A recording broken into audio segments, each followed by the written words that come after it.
Hello and welcome to another exciting episode of Token Games Podcast. I'm your host and sometimes referee, Zach Stat Pearson, and today I'm joined by the 9,001st, the few, the proud, the officer of 1/18, one Matthew Cops. How the hell does one be 1/18th an officer? Oh well. Hey, what's up? Stop applying logic and ruining jokes.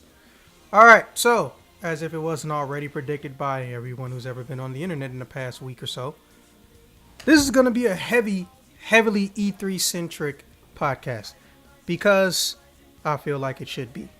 Gasp. Yeah, I'm not really the clickbait title type, but I do talk about what's going on and, well, what's everyone talking about right now? E3. So. Oh, and Monster Hunter. Yeah, that too.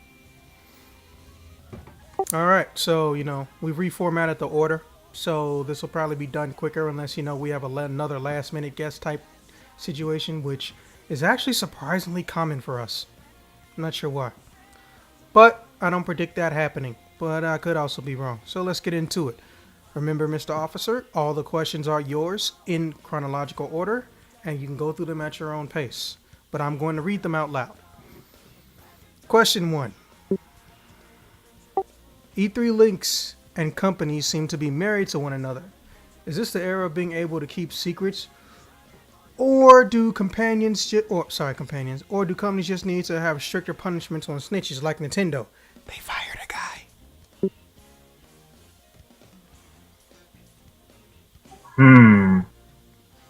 Well, I think even if they did the stricter punishments with how the world is today, how everyone wants to find out what's going to happen next.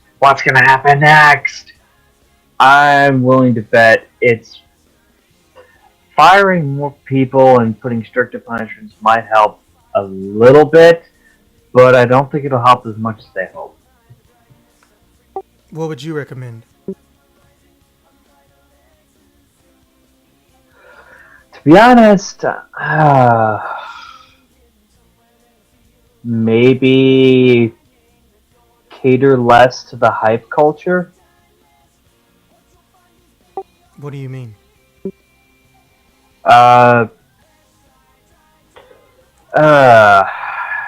Stop overhyping things.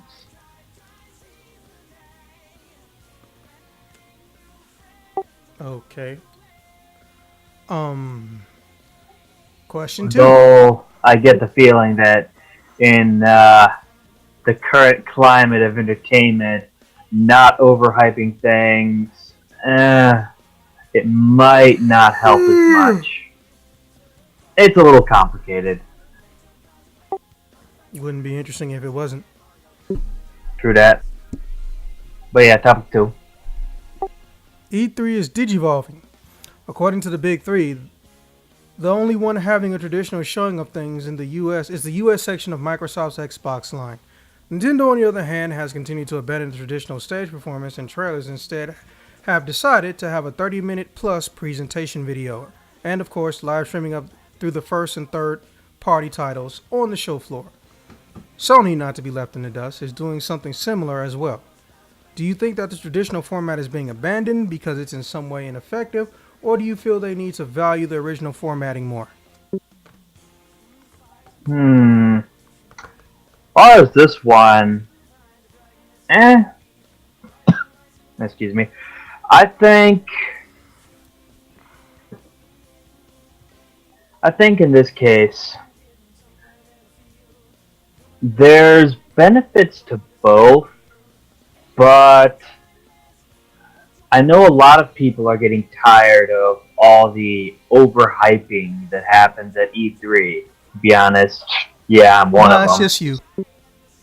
No, shut up. It's more than just me. No, it's not. But yeah, instead of having a hour or like hour and a half long presentation, instead just having a little 30-minute video is, at least from what I've seen with all the various Nintendo Directs, it's, well, much as in the title, direct and to the point.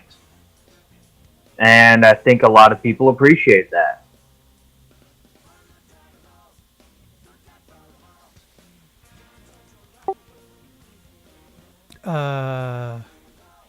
So you are on whose side? I'm leaning a bit more towards the uh, newer way of doing things. Okay, fair enough. I'd put it at like 60-40 in terms of where my support goes. Okay. The next step in commercial home entertainment or needless gimmick. Black-ray discs are the disc types used to hold 4K video and audio. Well, that's a nickname for them at least. It is currently only being adopted by the most recent Xbox Scorpio, but seeing as how cartridges and SD cards can hold upwards of a terabyte, do you think we will see the return of the cart, or will CD continue its dominance in the coming generations? Why or why not? I think we're probably. I thought we were starting to get away from discs because now these days people are just getting everything digitally. Barely anyone's even bothering to get discs anymore, which I can see why. But I think most people are just gonna want to expand what storage they have on their consoles, and aren't gonna worry too much about the discs. Though for movies and the like, there might be some use there. Such as? Like, there are people who want to get these big fancy home theater setups, and there'll be some who rather than just paying for a digital download for movies that they like, some might intentionally go out and get the disc.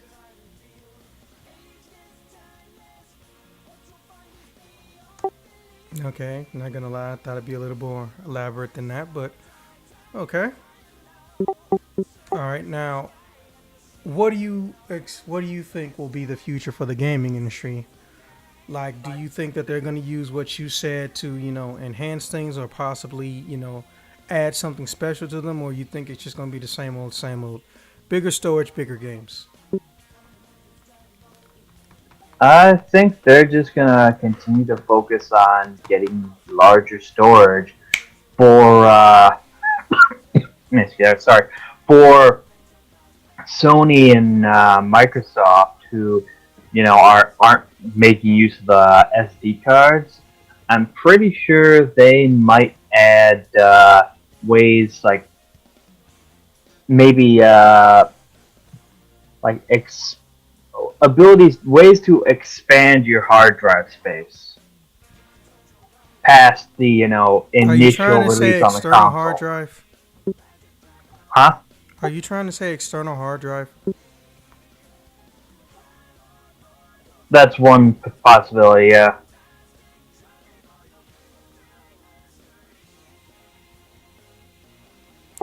Anyways, okay. Now, this is a bit of a extra question. Did you see Avengers yet? Yes. Was that so hard?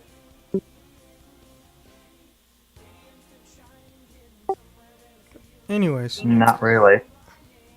Good. It should have been enjoyable. Anyways. Okay. So, point blank. I'm just going to straight up tell you. I'm pretty sure you're well aware that Marvel kills it on the Netflix Hulu side of things. Well, at least the Netflix things. They got lucky with Legion, and Legion isn't really Hulu. That's more like FX. which is also technically going to be Marvel as well. But did you remember to set yourself to push to talk? Yes. Interesting. Okay, that might be a glitch on my side. Anyways, as I was saying, almost all of their shows are pretty much getting ready to fucking get into their next season iterations.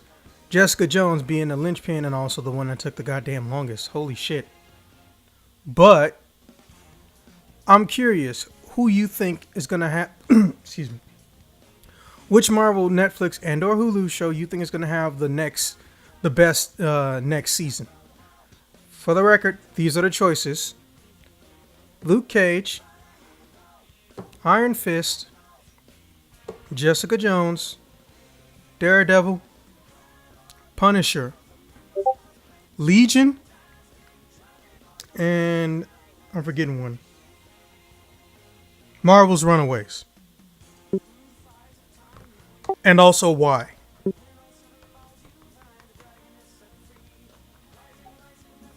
Well, if they're following up after that whole what happened in Infinity Wars, oh shit.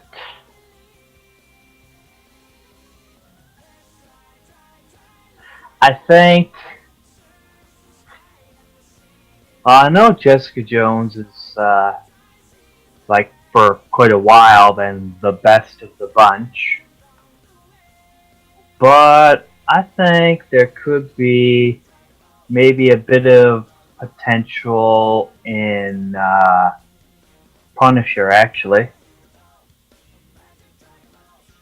since now am I free to talk about spoilers here? As long as you put a disclaimer up first. Okay. I'll just count that. Is it okay to talk about spoilers here as a disclaimer then?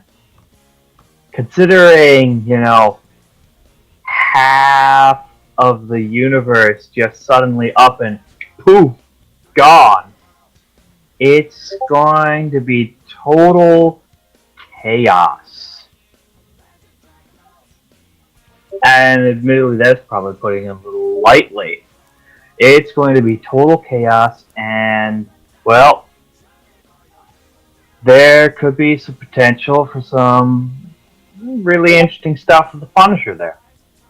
Despite how I might not be a big fan of the character, I can see a lot of potential there. Potential for what? Character-wise or in the future scripts and seasons? For a bit of character development, actually. Yeah. See how he handles such a huge crisis as, half the universe disappearing. Well, in this case, half the population of Earth.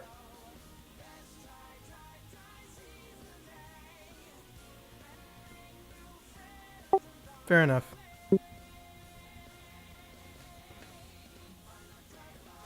Okay, well, I guess it's my turn now. As far as topic one about the E3 leaks, I say fire and brimstone. I know that sounds like a dick, but keep in mind, I am someone who is potentially, and by potentially I mean 90% done with creating his own independent studio, which will go into business in the beginning of the year. Okay. Personally, I won't necessarily be mad in the sense of, oh no, somebody told my big surprise reveal, as I will, motherfuckers is giving up entire story sections and shit. If you want to have control over being spoiled, you go look up the story mode to something or a live stream on YouTube. If you want for something to be a secret on the corporate level, then you got to basically pull in the reins and then burn whatever's attached to it if it tries to snitch, because that's the only way to fix this shit.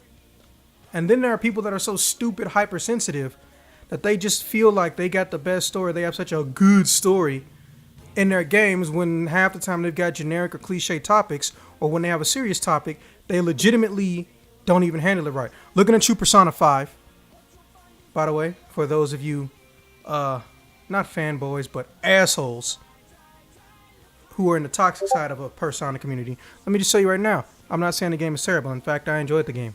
You'll never hear me say the game's not fun. But it is chock full of so many cliches and underdeveloped situations and just wrongly shot cutscenes that it's almost depressing. You can tell that the PS3 held this game back, but here's the thing, even if it didn't, would they have thought to do the things that they did the same way? Sometimes progress stagnates when it's not forced onto a developer. Looking at you, Miyamoto. Yeah, I know you're a legend, but, you know, you done fucked up a lot of shit too just because you didn't want to listen to simple modern advice. But the way to implement that is the really scary part.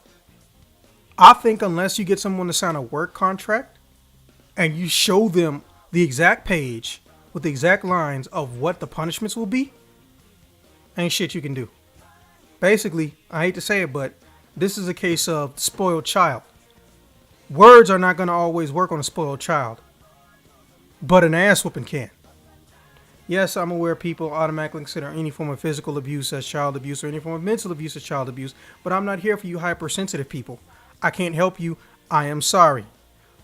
Sometimes there are problems in life that will and can be solved by violence. I don't know any war that got solved by words. Now, preventing a war, yeah.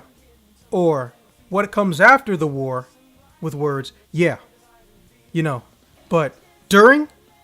When's the last time you heard somebody say, please, sir, I would not like to murder you and slaughter your whole entire family or blah, blah, blah, blah, blah, whatever the fuck some form of soldier and or terrorist might say to the other person that they're shooting against. Please do not harm me. Can we resolve this and talk this out? I'm going to put my gun, grenades, body armor, and helmet down. That ain't happening. That is just not happening. Human beings, I really do think that's coming from you. Human beings are not a being that are inherently capable of solving their problems with only one format. We're just not. We're not there yet. And I'm sorry if anyone disagrees with me. Unless it's Persona. You can disagree with me all you want. I'm not sorry. Persona 5 is a good game, but it was... There was so much lacking with how they handled some of the most serious shit that they could have thought of that it's legitimately just fucking depressing. So anyways, sometimes. Yeah. Anyways, E3 is digivolving. As far as the big three in relation to how they're handling all their formats and whatnot. Hold on, ambulance. Okay, ambulance is gone. As far as how they're handling their things, I feel like each company should play to their strengths. If you know you give stupid, insanely good, basic, cliche presentations, you go ham on that, Microsoft, even though I'm not going to ever probably own any of your systems or care about you. Sony, you know you always up to some shady shit. But at this point, you a staple. So even if you're not up to something shady this time, and you're doing the whole, you know, let me ride Nintendo's copycat dick, ride that dick well. Ride that dick well. Damn you. And Nintendo, I didn't really know how to feel about your format, but after seeing it in action, I realized it was smart, and not only was it efficient, but it felt right. It felt like this is what would happen if E3 was presented and only covered Nintendo on live television. It felt that fucking good. Now, that aside, I know that, you know, doesn't lead you to understand what my answer might be, but for me, my answer is a unbiased to each his own. If Nintendo is doing bang up hybrid presentations, keep doing it.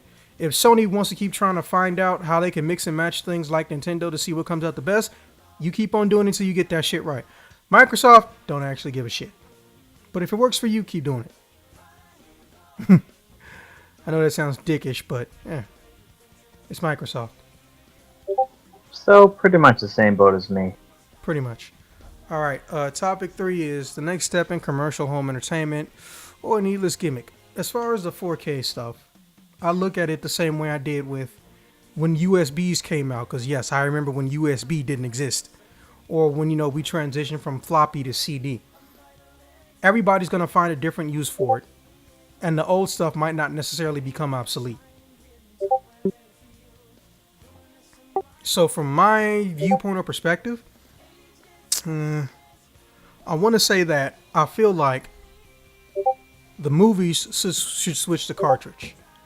Because what if they just made a cartridge that like folded open and you could put it in and it stayed connected to the case in some way, shape, or form. So that way you ensure you don't lose that movie.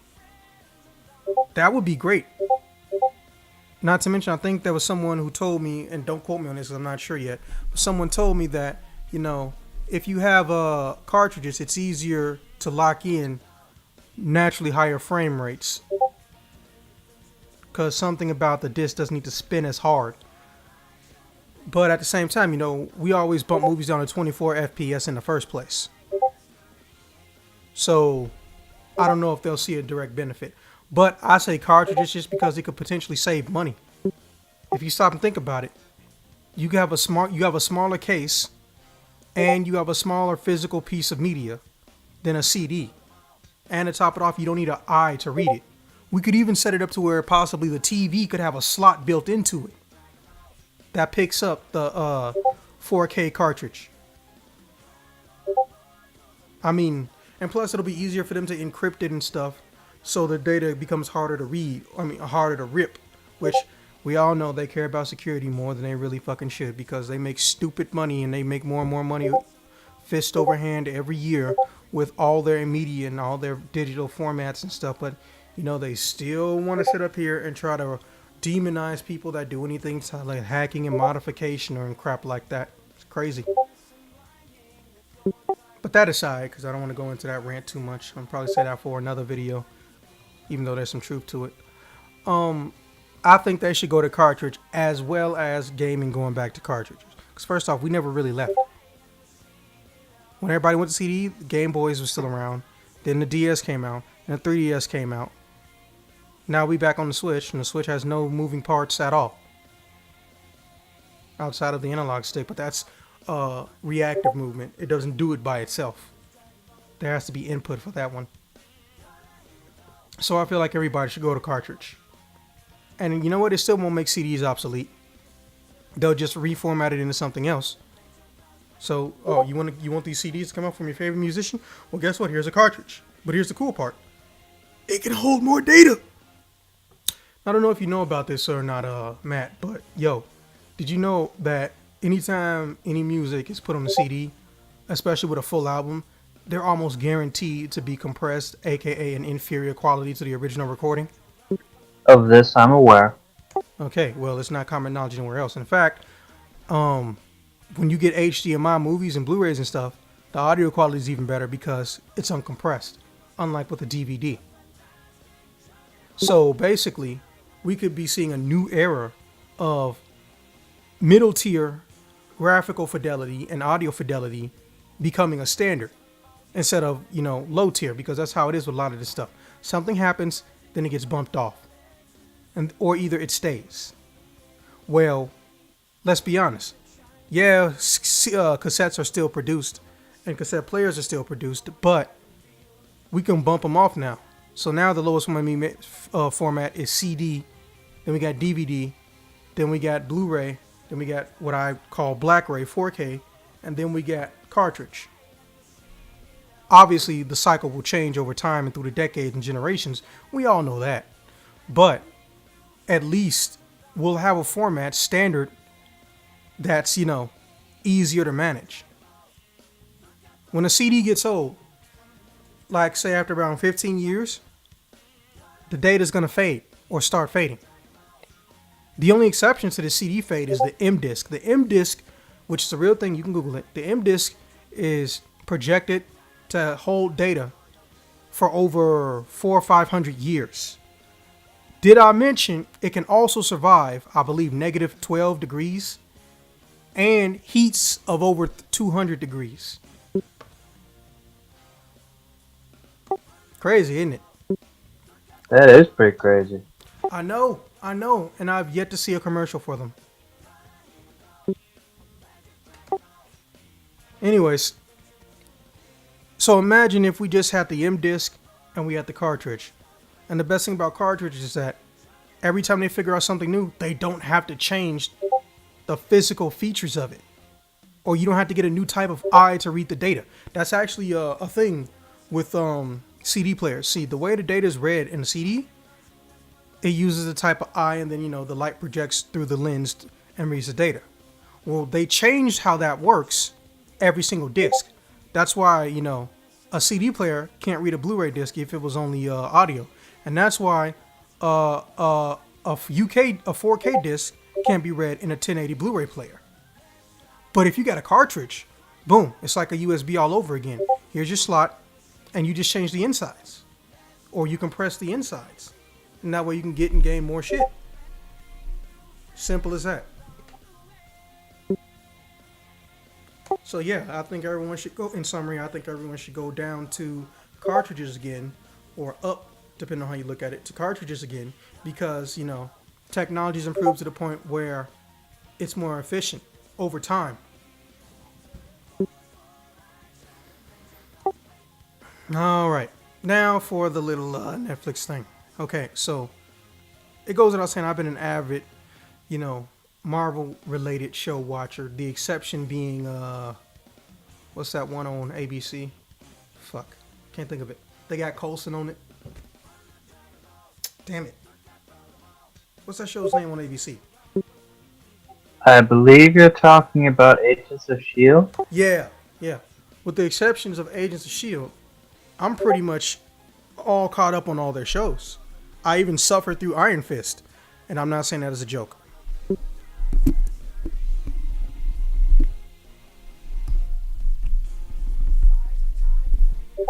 So for me, I think, hold on.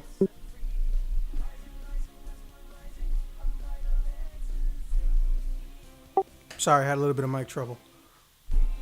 For me, I think that it's basically a two-way tie. I think Iron Fist, let me explain why I think it'll be the best new season. Iron Fist and Punisher.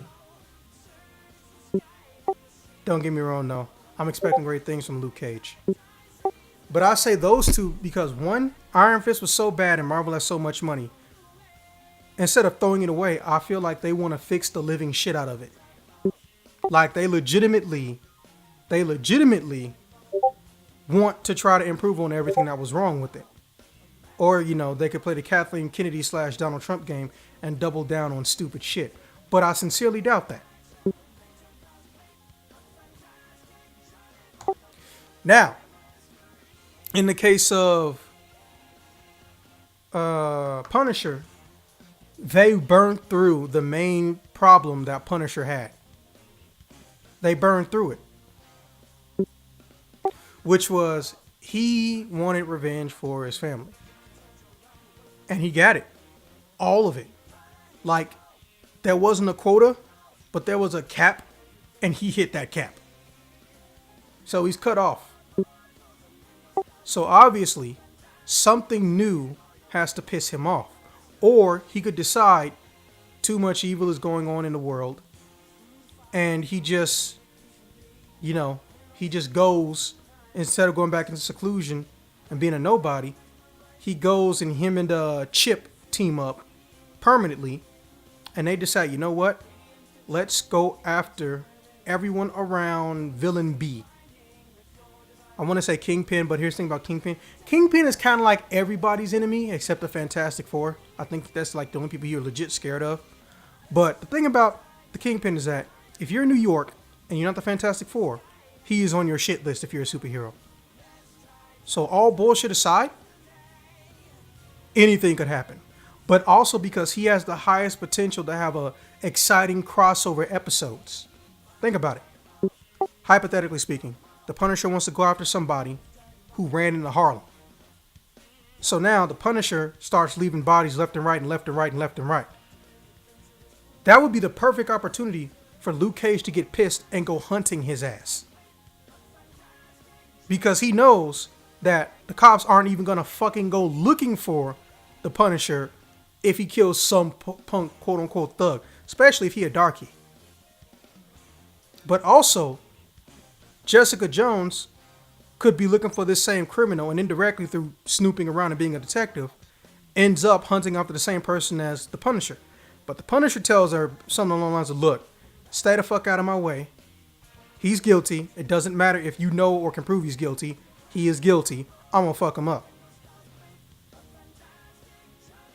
So then, boom, there's two right there. But let's say, one of them goes to jail. Jessica, Luke Cage, or Punisher.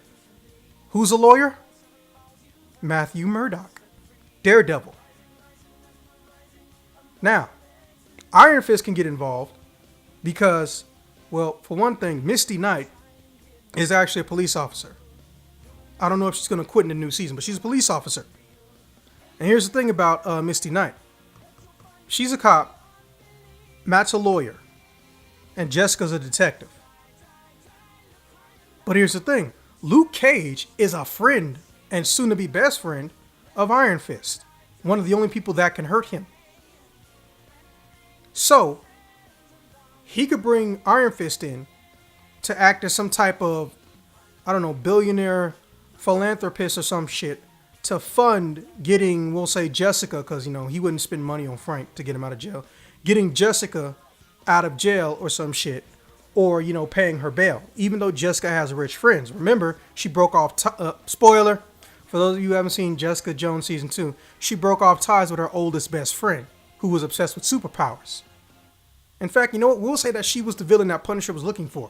Punisher thinks that she killed somebody she didn't. And boom, there's your next season of Defenders right there.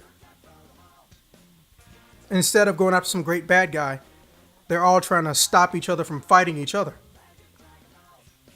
There's so many ways you can play it. So many ways. But yeah, that's why. Because Punisher by himself is one of the oldest cliches in American storytelling in the modern era. Person with an extremely high level of training to kill people is mad and wants revenge. And here's his story about how he gets revenge. I could find dozens of movies, I can find dozens of books, and I can find dozens of top or not top television shows with the same premise. You and I both know this. But what made Frank interesting was they actually built up his supporting cast. When it's a movie, I'm going to tell you exactly what the supporting cast is for the I'm going to fuck up everybody guy. The villain who gives some stupid ass monologue when he finally gets a hold of the good guy and he's going to kill him, but somehow he fucks up. There's the female love interest or a female person who says, no, don't do this. You can't do this. Blah, blah, blah, blah, blah, blah, blah. And then there's the best friend guy who either dies or who is very, very loosely involved in the plot overall and is in a supporting role. Tell me I'm wrong. That wasn't a rhetorical question. I think it could be pretty interesting. All this huge crossover potential, yeah. Yeah, so I mean, like I said, since you burnt up all your cliches in one season with the Punisher. You burned them all up. The only one left is he's a hard ass. He's a legit hard ass. Here's the problem with that. Everyone's a hard ass. Cable's a hard ass. Thanos is a hard ass. Thor technically should be a hard ass. Winter Soldier's a hard ass. Like, let it go. I mean, cliches are going to exist. Some of them are just classics or they're timeless, but if you made a whole entire show like that, I would fall asleep probably on the third episode. So yeah, just start throwing people in the mix. Just because it's the Punisher show doesn't mean, you can have 2 or 3 episodes with Iron Fist and Jessica Jones. In fact, the relationship between Iron Fist and Jessica Jones wasn't built up enough, in my opinion. If you really stop to think about it, they barely interacted with each other. And there's room for satirical shit. What if he wants Jessica to stop being an alcoholic and she doesn't listen, so he just has to break her fucking alcohol before she can get it? That's comedy gold. One of the strong points about these Marvel books, the Marvel Netflix shows is that they do what the comics do with superheroes that aren't as popular. They put them around people that are popular or who's the star of the show, and they build them outwards from that. Dude, the homeless cracky guy that's in every season of Jessica Jones, her intern / cokehead guy.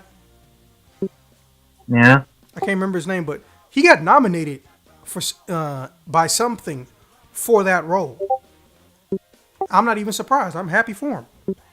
And if you look at how season 2 ended, I'm really not going to spoil this because they don't really explain it, but we'll say this: he got a new job with somebody who may or may not be an enemy of Jessica. They obviously are building out that character.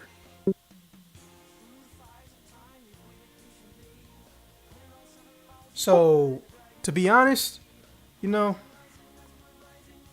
it's for me. I feel like it's gonna be the Punisher, but at the same time, my thoughts are not the same as personal issues and opinions of Marvel. For all we know, whoever's at Marvel could be thinking, you know what? Let's just throw another villain. We'll have a villain flavor of the month style show, or let's just have one villain per season. Yeah, like Dexter, some shit like that. I just hope through some miracle somebody at least hears that part I just said and shows it to Marvel or something, because that would be so beautiful. The Avengers crossover in the Avengers and their movies. Netflix, you're lucky if you get one person to show up more than 5 minutes.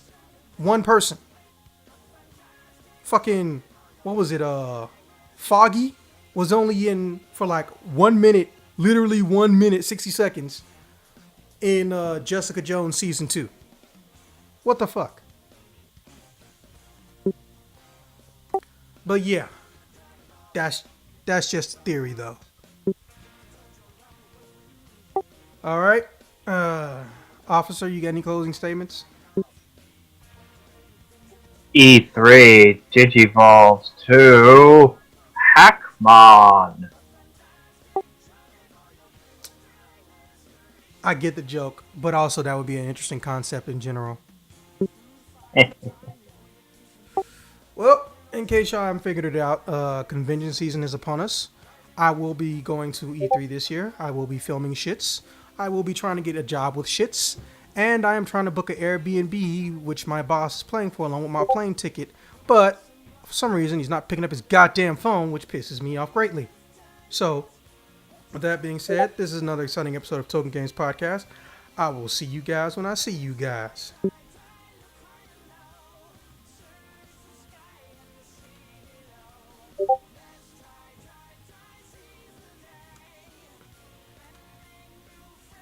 And that, as they say, is that.